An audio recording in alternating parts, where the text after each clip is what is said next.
आप लोग अपना माइक ऑन ना किया करो जब तक कि कहा ना जाए, पर्टिकुलर बच्चे से बोला जाएगा या फिर जिस टाइम पूछा जाए सिर्फ तभी माइक ऑन किया करो, अदरवाइज ऑफ करके बैठा करो। और क्लास में बैठते हुए एक तो अपने साथ नोटबुक पेन लेकर बैठा करो और माइक बार बार ऑन करने की बजाय अकेले रूम में बैठकर तब नोटिंग किया करो, ज्यादा अच्छे से समझ में आएगा।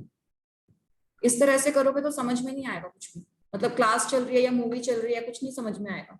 ऐसा नहीं होता कि आप लोग एक बार में मतलब बिना इधर से भी ध्यान दे लो और उधर भी ध्यान दे लो, मतलब घर वालों के साथ भी बातें कर लो, क्लासेस भी सुन लो, तो कुछ भी नहीं समझ में आने वाला उस चीज से।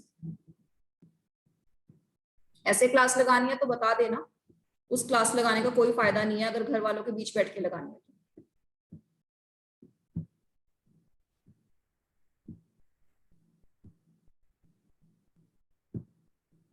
स्टार्ट करते हैं। गवर्नमेंट सिक्योरिटीज के बारे में हम लोग बात कर रहे थे। तो गवर्नमेंट सिक्योरिटीज जो है हमारे पास दो तरह की थी, एक थी हमारे पास बिल्कुल शॉर्ट टर्म वाली सिक्योरिटीज और दूसरी कौन सी थी हमारे पास, गिल्ट एज सिक्योरिटी। अब गिल्ट एज सिक्योरिटी का क्या था, गिल्ट एज सिक्योरिटी में जितनी भी गवर्नमेंट सिक्योरिटीज है, बेसिकली गिल्ट एज क्यों बोला जाता है इसको, क्योंकि ये सिक्योरिटी फ्री फ्रॉम रिस्क होती है। फ्री फ्रॉम रिस्क मतलब इसके अंदर रिस्क नहीं होता, क्योंकि गवर्नमेंट की है तो आपका एरर फ्री तो है, भले इंटरेस्ट रेट कम मिल जाएगा, 10 रुपए का इंटरेस्ट रेट आपको मार्केट से मिलता है, इस पे शायद 6 का मिल जाएगा या 7 का मिल जाएगा, लेकिन इस पर कोई रिस्क नहीं होगा, पैसा आपका डूबेगा नहीं। इसीलिए इनको बोला जाता है क्या, इनको बोला जाता है गिल्ट एज सिक्योरिटी। अब इनकी मार्केट बनाने का काम कौन करता है, यानी कि गवर्नमेंट को ये सिक्योरिटी बेचनी है तो गवर्नमेंट जाएगी आरबीआई के पास, आरबीआई से बोलेगी कि मेरी मार्केट क्रिएट करो, मुझे ये सिक्योरिटीज बेचनी है। तो जब ये सिक्योरिटीज बेचने के लिए गवर्नमेंट किसके पास गई, गवर्नमेंट गई आरबीआई के पास, आरबीआई ने इसकी मार्केट को क्रिएट करना स्टार्ट कर दिया। आरबीआई बोलेगा लोगों से कि आप आओ और गवर्नमेंट सिक्योरिटीज खरीद लो। लोग गवर्नमेंट सिक्योरिटीज कब खरीदेंगे, जब उन्हें अपना बेनिफिट होता दिखेगा, यानी कि जब उन्हें यहाँ पर अपने पास कुछ बेनिफिट आता मिलेगा, 6-7 का रिटर्न तो आ रहा है, प्लस क्या बेनिफिट है, बेनिफिट ये है कि किसी और मार्केट में इन्वेस्ट करेंगे तो क्या पता पैसा डूब जाए, ये 10 रुपए के रिटर्न के लालच में क्या पता 6 रुपए रिटर्न भी ना आए हमारे पास। तो इस तरह से अपने आप को सिक्योर करने के लिए लोग गवर्नमेंट सिक्योरिटीज में ज्यादा इन्वेस्ट करते हैं। जो सेफ खेलना चाहते हैं, जो रिस्क प्लेयर नहीं होते, वो ज्यादातर किसमें इन्वेस्ट करते हैं, वो गवर्नमेंट सिक्योरिटीज में इन्वेस्ट करते हैं। तो इसीलिए जो आरबीआई है वो प्रोटेक्ट करता है market for the government securities. ठीक है, अब इसी क्रेडिट को चैनलाइज भी करेगा, गवर्नमेंट का पैसा है, गवर्नमेंट के पैसे को कहाँ कहाँ यूज करना है, गवर्नमेंट को एडवाइस भी करेगा कि पैसा कहाँ लगाओ आप। तो उस तरह से क्रेडिट को चैनलाइज भी किया इसने और क्रेडिट के लिए मार्केट को डेवलप भी किया। किसने किया ये दोनों काम, आरबीआई ने किया। क्लियर ये पॉइंट? Yes ma'am. इसका डाउट कनिका? मैम कनिष्का को। कनिष्का आपका क्लियर है? Yes ma'am. चलो जी आगे करें, नेक्स्ट कर। मैम हाँ, अब इन्हें पैसे वापस पे करने हैं। लोगों को पैसे वापस पे करने हैं। तो देखो दो टाइम होते हैं लोगों को जब पैसे वापस पे करने होते हैं, दो टाइम कौन से होते हैं वो हमारे पास। फर्स्ट टाइम आपने कोई सिक्योरिटी इशू कर दी मार्केट में, अब इस सिक्योरिटी के साथ एक तो होता है इसका मैच्योरिटी का टाइम, 3 साल 2 साल 5 साल जिसके लिए भी आपने इशू किया होगा, तो एक सर्टेन टाइम पे इसकी मैच्योरिटी हो जाएगी। एक होता है आपका प्री मैच्योर टर्म, यानी कि मैच्योरिटी से पहले आपने क्या कर दिया, पैसा अपना रिवॉक कर लिया। तो जब मैच्योरिटी का टाइम होगा तो गवर्नमेंट अपना जितना भी वादा किया हुआ है कि ये इंटरेस्ट आपको मिलेगा मैच्योरिटी के टाइम पर, ये आपको बेनिफिट मिलेगा, वो आपको यहाँ पर 100% मिलेगा। प्री मैच्योर करवाओगे उसको तो जितना आपका उस टाइम का बनता है उतना आपको टर्म मिल जाएगा। ठीक है, ये आपको फैसिलिटीज सिक्योरिटी के साथ मिलेगी कि प्री मैच्योर होगा या नहीं होगा। अगर यहाँ पे अलाउड है कि आप कभी भी चाहकर पैसा रिवोक कर सकते हैं तो प्री मैच्योर हो जाएगा। सिक्योरिटी इश्यू करते टाइम पहले ही बता दिया गया था कि 5 साल के लिए पैसे ब्लॉक हो जाएंगे, आप मैच्योरिटी नहीं करा पाओगे तो नहीं होगा। ठीक है, अब क्या होता है, गवर्नमेंट को बीच में ही चाहिए, गवर्नमेंट ने मान लो 5 साल के लिए पैसा लिया था गवर्नमेंट पब्लिक से, अब 5 साल के लिए इसको इंटरेस्ट दे रही है, बीच में गवर्नमेंट को लगता है कि मेरे पास सारे पैसे आ चुके हैं, यानी कि अब मुझे पब्लिक डेट की जरूरत नहीं है।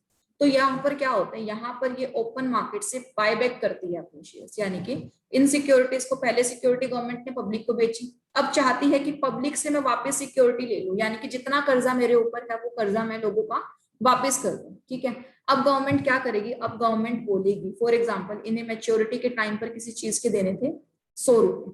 ठीक है, अब प्री मैच्योर है, प्री मैच्योर के टाइम पर वो बोलती है, अगर वो कि मैं आपको अभी भी 100 रुपए ही दूंगी, यानी कि अगर आप 1 साल रखोगे तो 1 साल बाद भी आपको 100 रुपए मिलेंगे, आज इसको मुझे बेच दोगे तो आज भी मैं आपको पूरे अमाउंट वापस दे दूंगी। तो यानी कि इसने क्या किया, उस सिक्योरिटी का रेट कहीं ना कहीं बढ़ा दिया ना। 1 साल और बाद वेट करते तो भी 100 रुपए मिलते, आज की डेट में वेट करना है तो आज भी 100 रुपए मिलेंगे। तो मार्केट में इसने फंडिंग कर दी, यानी कि लोगों के हाथों में पैसा पहुंचाना है, तो इसने अपनी सिक्योरिटी को क्या किया, बाय बैक कर लिया, वापस लोगों से खरीद लिया और लोगों के हाथ में क्या आ गया, पैसा आ गया। तो उस टाइम पर इसने अपनी सिक्योरिटी का रेट बढ़ा दिया और परचेज कर लेगी गवर्नमेंट, गवर्नमेंट के सर से कर्जा हट गया, लोगों के हाथ में पैसे आ गए, इकोनॉमी में पैसे का इनफ्लो बढ़ गया। अब लोग उस पैसे से मार्केट जाके परचेज करेंगे, जब मार्केट में सामान परचेज करेंगे तो इकोनॉमी कहीं ना कहीं डेवलप होनी स्टार्ट हो जाएगी। जब जब लोगों के हाथ में पैसा आता है, लोग क्या करते हैं, खर्च ही तो करते हैं उसको, या खर्च करेंगे या इन्वेस्टमेंट करेंगे। चाहे खर्च करे चाहे इन्वेस्टमेंट करे, बैंक्स में डाले सेविंग्स में डाले, तो कहीं ना कहीं पैसा तो मार्केट में ही घूमेगा ना। अभी मार्केट यस में मैम। पैसा, इकोनॉमी हमारी रन करना स्टार्ट हो जाएगी। तो इस तरह से ये इसको डील कर सकते हैं गवर्नमेंट सिक्योरिटीज को, बेचने के लिए भी और मार्केट से वापस खरीदने के लिए भी। बेचेंगे तो लोगों को इंटरेस्ट रेट का लालच देना पड़ेगा, खरीदेंगे उनसे तो भी लोगों को ज्यादा पैसा देने का वादा करना पड़ेगा, या फिर ज्यादा उनको बेनिफिट दिखेगा तभी लोग बेचेंगे, वरना तो कहेंगे ठीक है पड़े हैं कोई दिक्कत नहीं, ब्याज आता रहेगा इसका। Okay ma'am. चले नेक्स्ट पे। Excuse me yes ma'am, yes, ma'am buy back किसके थ्रू करेंगे ये, गवर्नमेंट आरबीआई के थ्रू, आरबीआई के थ्रू ही? सारे काम करवाने ओके के लिए आरबीआई को बोलेगा। आरबीआई इनकी मार्केट में फिर क्या होगा, नोटिफिकेशन इशू करता है, लोगों से एप्लीकेशन मंगवाई जाती है और उस एप्लीकेशन के ऊपर काम होता है। जैसे आपसे नहीं, जब आप किसी भी चीज को लिए अप्लाई करते हो तो आप एप्लीकेशन फॉर्म भरते हो किसी भी चीज के लिए, वैसे ही आरबीआई भी जब काम करवाएगा ना, वो थ्रू एप्लीकेशन फॉर्म काम करवाता है। आरबीआई को लोगों को सामान बेचना है तो भी एप्लीकेशन फॉर्म भरवाएगा, आरबीआई को लोगों से सामान खरीदना है तो भी एप्लीकेशन फॉर्म भराएगा। फिर वहां आरबीआई की टीम बैठी होगी, वो उस एप्लीकेशन को चेक करती है, सब कुछ ओके है तो कंफर्म कर देती है ट्रांजेक्शन को, ओके नहीं है तो कैंसिल कर देगी। ठीक है, clear? Yes ma'am, yes ma'am, चलिए नेक्स्ट पे। Yes ma'am. Next slide. Yes अब शुरू होता है हमारा आरबीआई का प्रीएम्बल। प्रीएम्बल क्या होता है? प्रीएम्बल किसी भी एक्ट की आत्मा होती है। आत्मा बोले तो जो बताती है कि इस एक्ट को बनाने का मेन पर्पस क्या था, इस अथॉरिटी का मेन पर्पस क्या था। उसी तरह से आरबीआई को बनाने के लिए कुछ इनके माइंड में की पॉइंट्स होंगे कि आरबीआई को स्पेशली किस काम के लिए बना रहे हैं, यानी कि अगर ये काम नहीं होंगे तो आरबीआई कुछ भी नहीं। तो कौन कौन से काम है, इसका सबसे बड़ा की फंक्शंस क्या है? To regulate the issue of bank notes. Banks के जो नोट्स हैं, यानी कि जो आपकी करेंसी है, उसको रेगुलेट करता है, उसको इशू करता है, उसकी प्रिंटिंग रिस्पॉन्सिबिलिटीज को संभालता है। दूसरा क्या करेगा? कीपिंग ऑफ रिजर्व, तरह तरह के रिजर्व अपने पास बनाकर रखता है ताकि मार्केट में स्टेबिलिटी बनी रहे। कैसे कैसे रिजर्व रखता है? सीआरआर की बात करें, फॉरेन एक्सचेंज रिजर्व रखे, एसएलआर की भी एसएलआर के रेट्स डिसाइड करता है। तो ये कुछ तरह के अपने पास रिजर्व बनाकर रखता है। और क्या करेगा? रिजर्व क्यों बनाएगा? ताकि हमारी मॉनेटरी स्टेबिलिटी रहे, यानी कि मार्केट में ना तो ज्यादा इन्फ्लेशन हो ना ज्यादा डिफ्लेशन हो, रिसेशन का टाइम हो। इकोनॉमी स्टेबल रखेगा तो फिर कभी लोगों से पैसा खींचेगा और कभी लोगों के हाथ में पैसा देगा। इकोनॉमी डाउन जा रही है, उसे लगता है कि लोगों के हाथ में पैसा देना चाहिए, इंटरेस्ट रेट सस्ता कर देगा। इकोनॉमी अप जा रही है, लोग फिजूल खर्च ज्यादा कर रहे हैं, लोगों के हाथ से पैसा छीनना है, इंटरेस्ट रेट बढ़ा देंगे, बैंक रेट बढ़ा देंगे, लोन रेट बढ़ा देगा ये अपना। तो उस तरह से हम लोग इसको चेंज करते रहते हैं, मॉनेटरी स्टेबिलिटी हमारी मेंटेन करते रहते हैं। दूसरा क्या है? करेंसी और क्रेडिट सिस्टम। कौन सी करेंसी चलेगी, कब चलेगी, कितना क्रेडिट लोगों को देना है। पर्टिकुलर सिस्टम में भी चेक करता है कि एग्रीकल्चर इंडस्ट्री में हम लोगों को कितना क्रेडिट देना है, स्मॉल स्केल में कितना क्रेडिट देना है। करेंसी क्या, याद है कुछ समय पहले अराउंड इन 2016 डीमोनेटाइजेशन हुआ था। Yes ma'am. Yes ma'am. Yes ma'am. के बाद 500,000 के नोट नहीं चलेंगे। तो कौन सी करेंसी चलेगी, कौन सी करेंसी नहीं चलेगी, किस करेंसी को कब रिकॉग्निशन देना है और कब नहीं देना, ये सारा का सारा काम आरबीआई के पास रहता है। तो करेंसी रिलेटेड काम हो गया, करेंसी को बनाने का काम हो गया, इशू करने का काम हो गया, रिजर्व को मेंटेन करने का काम हो गया, और इकोनॉमी में क्रेडिट सिस्टम को चलाने का काम हो गया। इन सारे कामों के लिए बनाया गया आरबीआई। तो प्रीएम्बल की अगर हम बात करें या की फंक्शंस की बात करें तो आरबीआई की फंक्शंस इसके प्रीएम्बल में लिखे हुए हैं। यही काम इसके मेन है जिसको करने होते हैं। इसके अलावा और फंक्शंस इसके साइड बाय साइड, जिसमें से एक फंक्शन डीपली हम पढ़ चुके हैं, फॉरेन एक्सचेंज वाला। क्लियर? अब नेक्स्ट फंक्शन, फर्स्ट फंक्शन से स्टार्ट करते हैं, यानी कि फर्स्ट फंक्शन क्या है हमारा, बैंक नोट्स वाला। तो आरबीआई क्या करेगा हमारे पास, आरबीआई हमारा इशू करेगा बैंक्स करेंसी को। तो central bank of India performs all the central banking functions. तो सेंट्रल बैंकिंग फंक्शंस को करने के लिए पहला काम आया हमारे पास इशू ऑफ करेंसी। अब ये जो आरबीआई है हमारे पास, ये हमको करेंसी इशू करेगा। कैसे कैसे इशू करेगा? फॉर एग्जांपल इसमें नोट है और इसमें क्या है हमारे पास, कॉइन्स है। अब दोनों को इशू करने की पावर किसके पास है? आरबीआई के पास। याद रखना कि इशू करने की पावर है, प्रिंटिंग की पावर नहीं बोल रही अभी मैं, सिर्फ इशू करने की पावर है, चाहे वो नोट्स हो चाहे वो कॉइन्स हो। इनको इशू यानी कि इनको मार्केट में सर्कुलेट कौन करेगा? हमारा आरबीआई करेगा। तो RBI is the soul authority for the issue of currency in India. तो इंडिया के अंदर जब हम इशू करते हैं करेंसी, यानी कि पब्लिश प्रिंट करते हैं जो हमारी करेंसी, तो उसके लिए सोल अथॉरिटी कौन है हमारे पास? आरबीआई। लेकिन 1 रुपए का कॉइन या फिर 1 रुपए का नोट या उसके छोटे कॉइन, यानी कि 1 रुपए से भी कम के जो कॉइन होते हैं, उसको डेवलप करने के लिए, उसको प्रिंट करने के लिए आरबीआई के पास पावर नहीं है। इसके बाद से जो पावर आती है हमारी, इसके बाद से जो पावर है वो आ जाएगी हमारी डायरेक्टली गवर्नमेंट ऑफ इंडिया के पास। तो सिर्फ कॉइन्स वाला जो काम है या फिर 1 रुपए के नोट वाला जो काम है, वो काम किसने ले लिया? गवर्नमेंट ऑफ इंडिया ने ले लिया। गवर्नमेंट ऑफ इंडिया की एक सब्सिडरी गवर्नमेंट कंपनी है गवर्नमेंट मिंट के नाम से। ये मिंट कंपनी जो है हमारे को कॉइन छाप कर देती है। कौन सा कॉइन कैसे बनेगा, उस कॉइन की डिजाइनिंग क्या होगी, तो ये सारे के सारे काम किसके पास है? गवर्नमेंट ऑफ इंडिया के पास। यानी कि अगर मैं करेंसी की बात करूं तो करेंसी में एक तो है बैंक नोट्स और एक है कॉइन्स। बैंक नोट्स कौन छापेगा? आरबीआई छापेगी। कॉइन्स कौन बनाएगा? कॉइन्स बनाएगी हमारी जीओआई, यानी कि गवर्नमेंट ऑफ इंडिया। तो दो अथॉरिटी हो गई नोट्स को इशू करने के लिए। अब नोट्स बन के आ चुके, अब यहाँ पर हमारे पास दोनों थैलियां आ चुकी है, बंडल है। लोगों तक कौन बांटेगा? लोगों तक बांटने का काम सिर्फ आरबीआई करेगा। करेंसी को बैंक्स तक पहुंचाने का काम, बैंक से लोगों तक पहुंचाने का काम, इसको रेगुलेट करने का काम हुआ हमारा आरबीआई के पास। तो इस स्लाइड के अंदर हम लोगों ने क्या पढ़ा? नोट को प्रिंट करने का काम किसके पास है? बैंक नोट्स की अगर मैं बात करूं तो आरबीआई के पास। आरबीआई के पास। आरबीआई।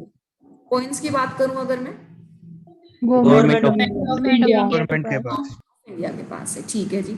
अब कॉइन्स गवर्नमेंट ऑफ इंडिया ने बना दी। अब कॉइन्स को बैंक्स तक पहुंचाना है या पब्लिक तक पहुंचाना है, कौन करेगा? आरबीआई में। तो ये क्लियर है इस स्लाइड का पूरा पार्ट। ये वाला जो लाइन Yes, ma'am. गवर्नमेंट करते हैं, आरबीआई करते हैं। यस मैम, ये कॉइन्स वाला दोबारा बता दो। ये वैसे क्वेश्चन किसका है? मैम।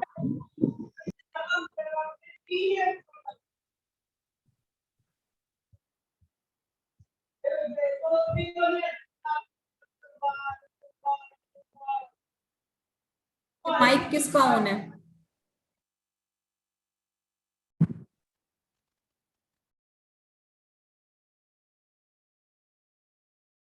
जिसका भी माइक ऑन था प्लीज सामने आए। देखो बाद में रिकॉर्डिंग चेक करके मैं आपको फिर फोन करूंगी पर्टिकुलरली, तो अच्छा नहीं होगा। तो जिसका भी माइक ऑन था प्लीज सामने आए।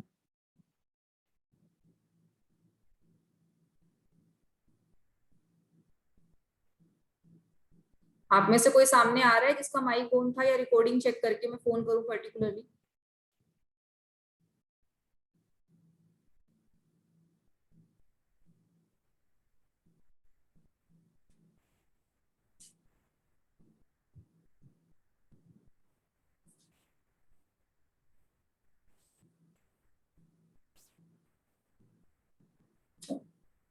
ठीक है। तो हम लोग बात कर रहे थे, आपको कॉइन्स वाला नहीं समझ में आया था। तो ये जो कॉइन्स वाला पॉइंट है, ये कॉइन्स प्रिंट करने का काम किसके पास है? हमारे गवर्नमेंट ऑफ इंडिया के पास है। यानी कि जो कॉइन्स वाली जो प्रिंटिंग है वो सिर्फ गवर्नमेंट ऑफ इंडिया के पास है। दो तरह के काम होते हैं, एक तो नोट छापना, एक नोट मार्केट तक पहुंचाना। तो जो नोट मार्केट तक पहुंचाने हैं, चाहे नोट्स हो चाहे कॉइन्स हो, ये दोनों काम कौन करेगा? आरबीआई ही करेगा। लेकिन छापने के काम को बाइफरकेट कर दिया। नोट्स कौन छापेगा? नोट्स छापेगा हमारा आरबीआई, और कॉइन्स कौन छापेगा? कॉइन्स छापेगा हमारा गवर्नमेंट ऑफ इंडिया। सिर्फ इतनी सी सिंपल सी बात है इस स्लाइड्स के अंदर। छापने का काम दो पार्ट्स में डिवाइड है, गवर्नमेंट ऑफ इंडिया और आरबीआई। यस सृष्टि? हम कॉइन्स, सारे कॉइन्स गवर्नमेंट ऑफ इंडिया छापेगी या फिर सिर्फ 1 रुपीज के कॉइन्स? अप टू 1000 डिनोमिनेशन तक के कॉइन्स छापने की पावर है और वो गवर्नमेंट ऑफ इंडिया के पास ही है, यानी कि एक सिक्का वो 1000 रुपीज का भी छाप सकती है। गवर्नमेंट ऑफ इंडिया के पास है ये पूरा। हमारी बुक में इनकम्प्लीट था, हमारी बुक में सिर्फ यहीं तक दिया हुआ है 1 रुपीज कॉइन तक का, इसीलिए मैंने थोड़ा सा एक्स्ट्रा डाला है, तो उसको नोट डाउन कर लेना। यस रमन? कौन सी मिनिस्ट्री छापती है मैम गवर्नमेंट ऑफ इंडिया की? गवर्नमेंट मिंट एक कंपनी है, मिनिस्ट्री ऑफ फाइनेंस ही रहेगी, फाइनेंस के रिलेटेड मैटर के अंदर। आरबीआई भी जो है हमारी मिनिस्ट्री ऑफ फाइनेंस के अंडर ही आती है, तो मिनिस्ट्री आरबीआई MOF ही रहेगी, ministry of finance. Okay ma'am. Yes Kumkum? Ma'am आपने बोला यहाँ पे इशू 1 रुपी का जो कॉइन है और जो नोट्स है वो नहीं कर सकती आरबीआई, तो मैम वो कौन इशू करेगा? Government? Government of India. Ma'am वो छापे भी गवर्नमेंट ऑफ इंडिया की? गवर्नमेंट ऑफ इंडिया प्रिंटिंग का सिर्फ पावर है उनके पास, लेकिन रेगुलेट करने का पावर आरबीआई के पास ही है। ठीक है? ओके। यस शुभम?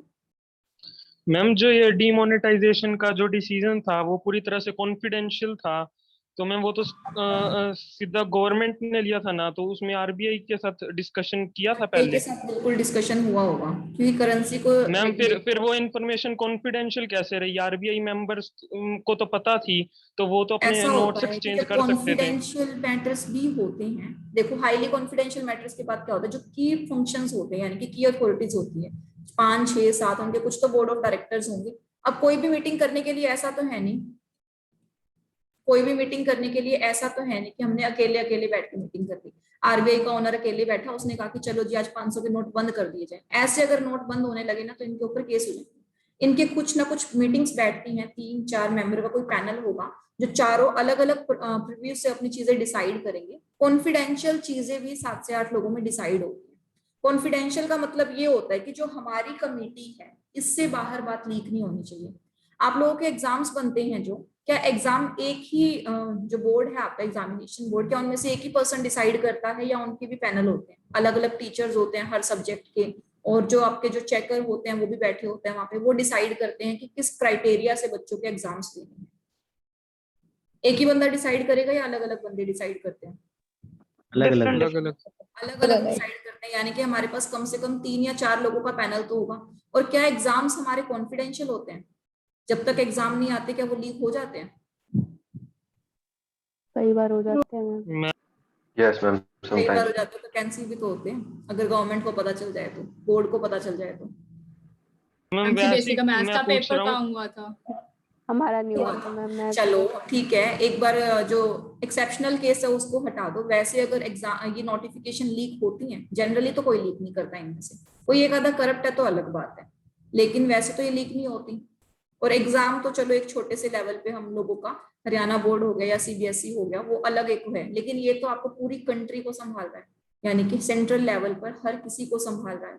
और कोई भी मतलब इससे ऊपर तो कोई है ही नहीं, ना कोई और अथॉरिटी है इसके बराबर की, यही है जो है। सीधा गवर्नमेंट के साथ इसका टाई अप रहता है, गवर्नमेंट के साथ बैठ के डिसाइड करता है, तो दोनों एक दूसरे के एडवाइजरी हो गए। अब ये यहाँ पर 4 गवर्नमेंट के की और मेथड, यानी कि एक मान लो प्राइम मिनिस्टर बैठे हैं, गवर्नमेंट के आरबीआई के गवर्नर बैठे हैं, एक उनके एडवाइजर्स बैठे हैं कि ऐसा करेंगे तो मार्केट में इसका क्या इम्पैक्ट होगा, क्या लोग सपोर्ट करेंगे या नहीं करेंगे।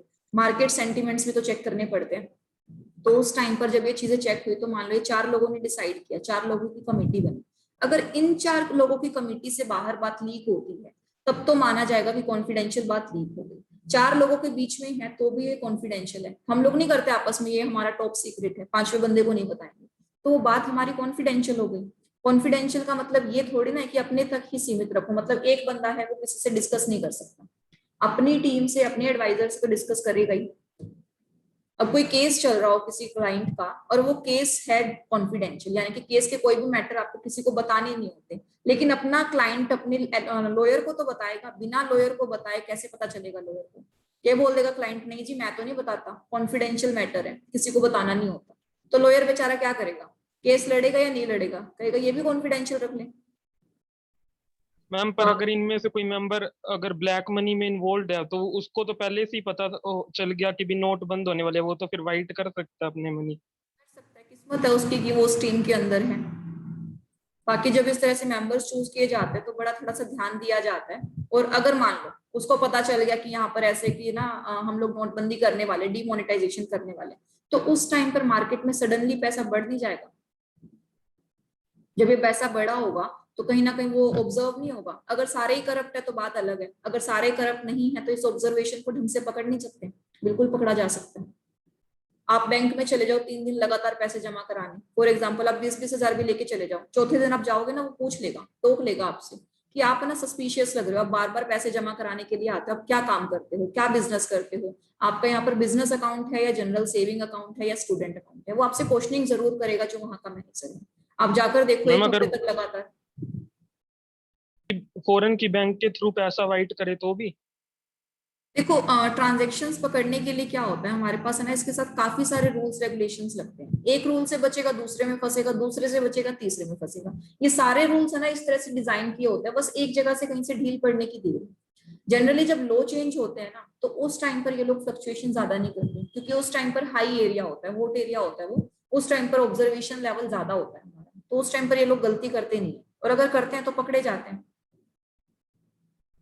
और अगर मैम बाई जो भी ये चांस पॉलिसी बनाते हैं तो उसमें किस तरह से फ्रॉड हो सकता है वो सारी चीजें भी ये देखकर ही पॉलिसी ड्राफ्ट कर सकते हैं, मतलब लूप होल्स वगैरह देखते हैं वो सब। बिल्कुल बिल्कुल। एक पॉलिसी बनाने के लिए ऐसा नहीं कि आज शाम को बैठे और कल तक पॉलिसी तैयार।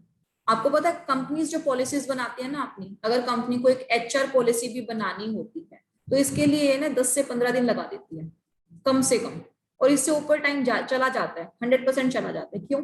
एचआर किसको रेगुलेट करता है? ह्यूमन रिसोर्स को। अब एम्प्लॉय को सैलरी कितनी देनी है, एम्प्लॉयज को क्या प्रोक्यूजिट्स देने हैं, क्या एम्प्लॉय का पैसा हम काट सकते हैं, एम्प्लॉय छुट्टी करेगा तो कितना पैसा उसका काटना है, एम्प्लॉय ने 2 घंटे की छुट्टी करी तो कितना काटना है।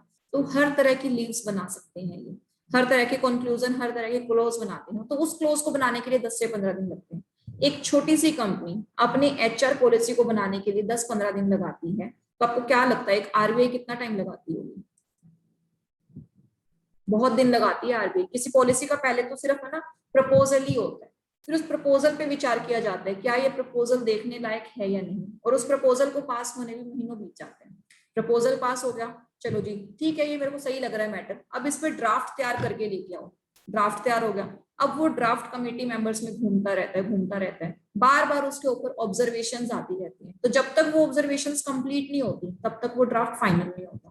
मान लो सारी जगह घूम चुका, 4 बंदों ने ऑब्जर्वेशंस दी, चारों की ऑब्जर्वेशंस उसमें डाल दी, फिर घूमा, कोई ऑब्जर्वेशन नहीं आई, उसके बाद उस ड्राफ्ट को लेके कमेटी बैठेगी, उसके हर एक पॉइंट को बिल्कुल डीपली पढ़ेगी, फिर देखेगी कि इस पॉइंट का मार्केट पे क्या असर होगा, इस पॉइंट का मार्केट पे क्या असर होगा। अगर सारे पॉइंट उसको जनरली सही लगते हैं तब ओके कर देगी, उसको सही नहीं लगते तो ओके नहीं करेगी, किसी के मत पे नहीं करेगी। एक पॉलिसी बनाने के लिए ये कई बार तो 2-2, 3-3, 4-4, 5-5 साल भी लगा देते हैं।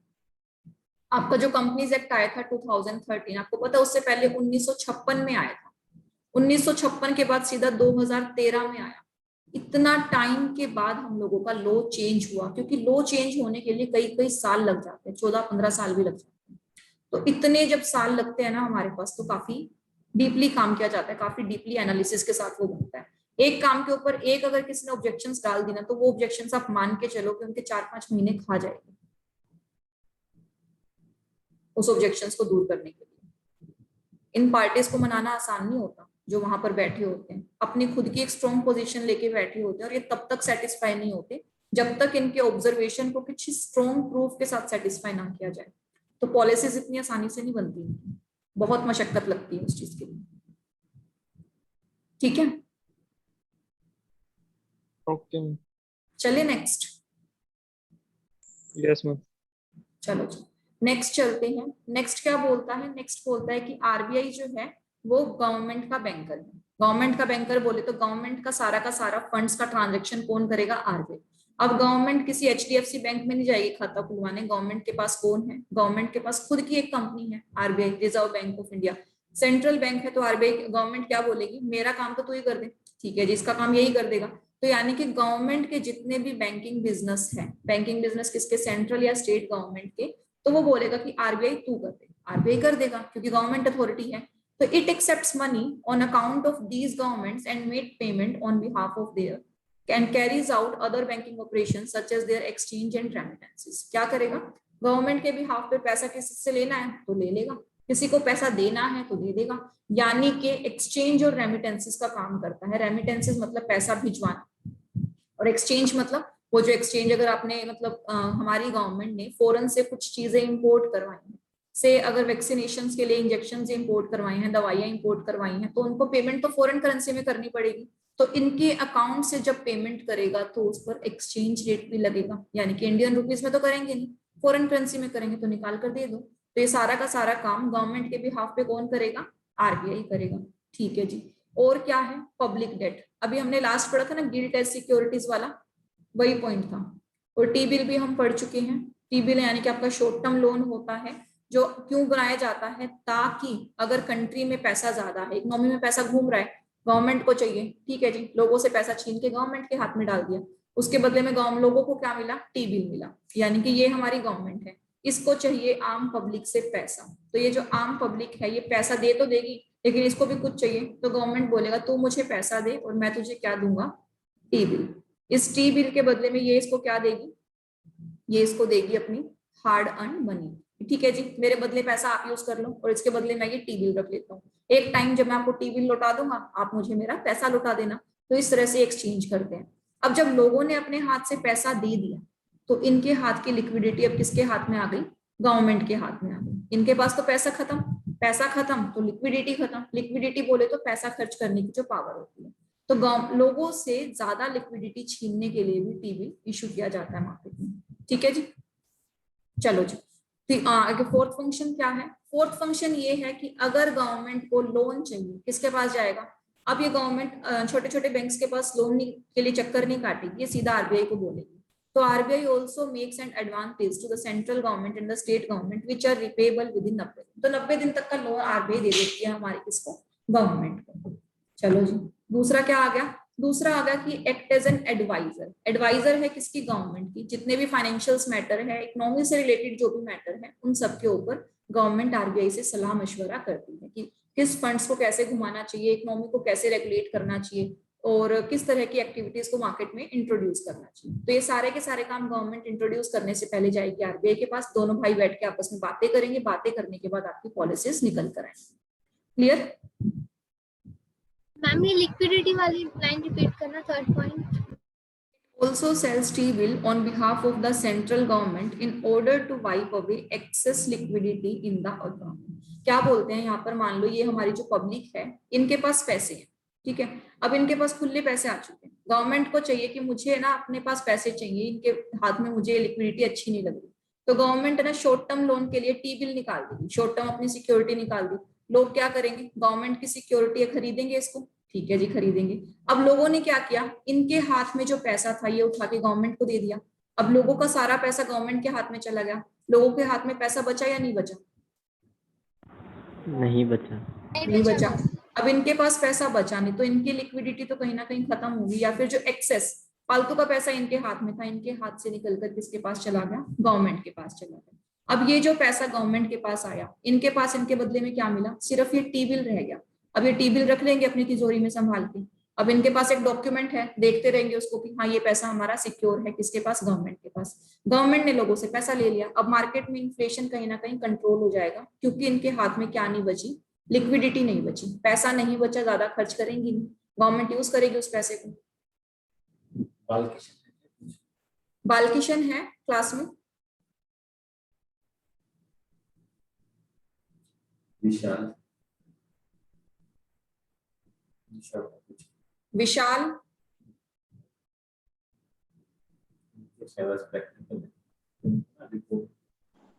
ठीक है सर, डाल सर, ठीक है। हरिकेशव नानी के 3 Yes, फॉर्म ma'am. आएंगे। टी बिल की फुल फॉर्म क्या है? Treasury bill. Treasury bill. और ये किस तरह की सिक्योरिटी है? शॉर्ट टर्म या long term? Short term. Short term. कितनी शॉर्ट? फर्स्ट स्लाइड में किया था हमने जब गिल्ड टेस्ट और ट्रेजरी बिल करवाया था। Less than 1 year. Less than 1 year, ठीक है। यस हरिकेशव, कोई डाउट था आपको? मैम ये गिफ्ट टेस्ट मार्केट क्या है? गिल्ड टेस्ट मार्केट क्या क्या कह रहे हो? आपका क्या है डाउट ये? क्या है? क्या है ये गिफ्ट टेस्ट? Yes. जैसे ये टी बिल हम लोगों ने एक्सचेंज किया ना अभी लोगों के साथ, ये जो 3 हमारे पास पब्लिक थी, इन्होंने पैसा दिया गवर्नमेंट को और गवर्नमेंट से लिया टी बिल, उसी तरह से गिल्ड एज मार्केट होती है। गिल्ड एज मार्केट का खुद का कोई मतलब नहीं है। गिल्ड एज का मतलब होता है फ्री फ्रॉम रिस्क। तो यानी कि गवर्नमेंट जब सिक्योरिटी बेचती है तो वो कैसी मार्केट है? फ्री फ्रॉम रिस्क है। वहां पैसा डूबने का चांस नहीं होता हमारे पास। पैसा डूबने का जब चांस नहीं है तो लोग खुशी खुशी अपना पैसा वहां पर इन्वेस्ट करते हैं। तो इस मार्केट को रिकॉग्नाइज करने के लिए भी, रेगुलराइज करने के लिए भी आरबीआई को पावर दी गई है कि आरबीआई मेरे बिहाफ पर गिल्ड एज मार्केट बनाएगा, यानी कि गवर्नमेंट सिक्योरिटीज की मार्केट को क्रिएट करेगा। ठीक है? यस रमन। मैम ये क्वांटम क्या है सेकंड पॉइंट में? सेकंड पॉइंट में क्वांटम का मतलब होता है amount. On the quantum timing terms, किस अमाउंट के लिए होगा, कितने टेन्योर के लिए होगा, किस टर्म्स पे होगा, क्वांटिटी। ठीक है, clear Raman? Yes ma'am. Chintu आपने हाथ उठाया था।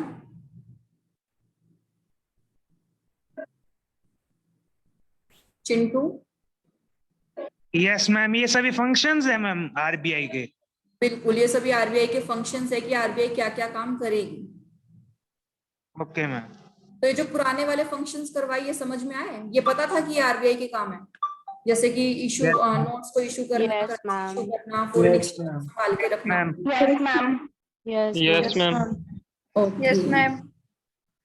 ओके, चलो जी। तो आज हम लोग करेंगे इतना ही। तो हम लोगों ने पढ़ा आरबीआई की बेसिक्स हिस्ट्री के बारे में, आरबीआई के रोल के बारे में, आरबीआई के प्रिएम्बल के बारे में, आरबीआई इशू ऑफ करेंसी करता है और RBI banker to the government है। तीसरा पॉइंट क्या पढ़ा हमने? फॉरेन एक्सचेंज को रिजर्व करके अपने पास रखता है। ठीक है मैम Yes, मेरा yes. वैसे ही एक जनरल क्वेश्चन है मैम। वैसे तो एक्सचेंज रेट इंडिया का हर एक करेंसी के अंदर देख सकते हैं, पर डॉलर को इतनी रेपुटेशन क्यों दी जाती है कि भी जैसे नॉर्मली डॉलर के साथ ही क्यों देखते हैं? डॉलर के साथ इसीलिए भी कंपेयर करते हैं क्योंकि डॉलर ने ना अपनी वर्ल्ड वाइड जो रिकॉग्निशन बनाई है, बहुत कंट्रीज में डॉलर एक्सचेंज रेट एक्सेप्टेबल होता है। आप जब मार्केट Standard चेक exchange. करोगे, अपनी कैपिटल मार्केट चेक करोगे और नेशनल लेवल और इंटरनेशनल लेवल दोनों के अंदर ही डॉलर जो ऐसा एक इकलौती करेंसी है जो सबसे ज्यादा रेगुलेट होता है।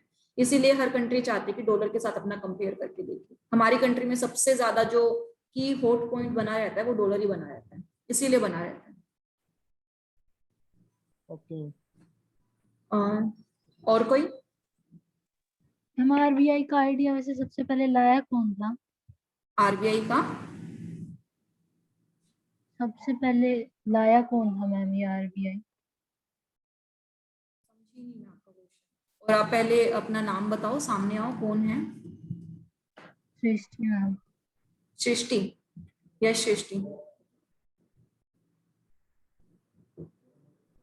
मैम मैं यही आपका पूछ रही थी कि क्वेश्चन आरबीआई आरबीआई सबसे पहले लाया कौन था, मतलब कि कौन सी कंट्री लाई थी या फिर वो किसका आइडिया था? इंडिया के अंदर ही आया था, लेकिन आया ब्रिटिश राज के अंदर था। ब्रिटिशर्स लाए थे, उनका रॉयल क्लब था, वो लोग लेकर आए थे आरबीआई को सबसे पहले।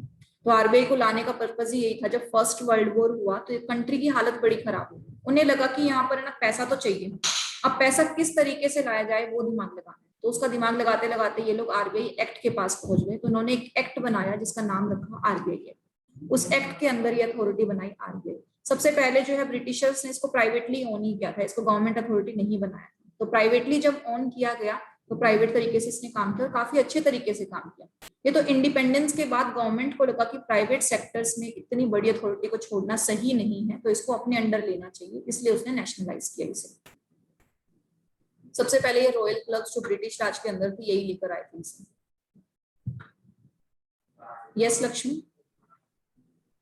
मैम अगर इसने 90 डेज के लिए with in repayable within 90 days का लोन लिया अगर आरबीआई से गवर्नमेंट ने, तो वो तो शॉर्ट टर्म लोन हो गया मैम। अगर इसको लॉन्ग टर्म लोन लेना हो तो किससे लेंगी गवर्नमेंट? प्रोविजंस हैं, ये भी ले सकती है। यहाँ पर तो ये एडवांस मतलब जनरली ऐसे ना एडवांस देते हैं, तो 90 दिन के अंदर अंदर तुम वापस कर देना। तो शॉर्ट टर्म लोन भी देती है और गवर्नमेंट को लॉन्ग टर्म लोन भी देती है, बट ज्यादा मेजरली जो है ये शॉर्ट टर्म लोन ही लेती है, क्योंकि शॉर्ट टर्म एडवांस ले लिया। लॉन्ग टर्म के लिए तो इसके पास एक और रास्ता है ना, ये अपनी ज्यादातर मार्केट में गिल्टेड सिक्योरिटीज निकाल देती है, डेट ले लेती है, तो इस तरह के काम करती है। और जनरली शॉर्ट टर्म में इनका काम हो जाता है, लॉन्ग टर्म भी चाहे तो ले सकते हैं, मना ही नहीं है। मैम आरबीआई का governor board of directors select करते हैं? आरबीआई का गवर्नमेंट जो है गवर्नर जो है आपका मिलकर डिसाइड होता है in consultation with the central government. और उसके नोट के बिना कोई, उसके साइन के बिना कोई नोट नहीं चलती? उनके बिना नहीं चलती। ठीक है, चलो जी। अब इसके बाद नेक्स्ट काम हम कल से करेंगे। ये 3 जो है आपको लाइन टू लाइन अपने मॉड्यूल से पढ़नी। Banker to the government, custodian of foreign exchange, और क्या था हमारे पास, इश्यूअर ऑफ करेंसी, और जो उससे पहले के फंक्शंस हैं। लाइन टू लाइन पढ़ोगे आप। जब तक लाइन टू लाइन नहीं पढ़ोगे तो इसमें एक भी पॉइंट अगर आपको समझ में नहीं आए तो मेजर इशू आ सकते हैं आपको। ठीक है, और कल फिर डाउट सेशन के साथ हमारा लाइव सेशन क्रिएट करेंगे हम लोग। तो जितना भी आपको लाइन टू लाइन में डाउट आया वो भी आप पूछ सकते हो, और नहीं आएगा तो हम कंटिन्यू करेंगे अपने नेक्स्ट टॉपिक के साथ। क्लियर? लेक्चर भी आएगा क्या? क्या कह रहे हो? लेक्चर भी आएगा क्या? आएगा वीडियो लेक्चर में। हाँ, वीडियो लेक्चर बिल्कुल आएगा। मैम ग्रुप में पीडीएफ सेंड कर देना। समझ में नहीं आया मुझे। पीडीएफ? Yes ma'am. ठीक है, मैं पीडीएफ सेंड कर दूंगी इसका आपको, थोड़ी देर में ही कर दूंगी अभी। मैम नए वाले बच्चों के ग्रुप में भी कर देना। नए वाले बच्चों में भी कर दूंगी।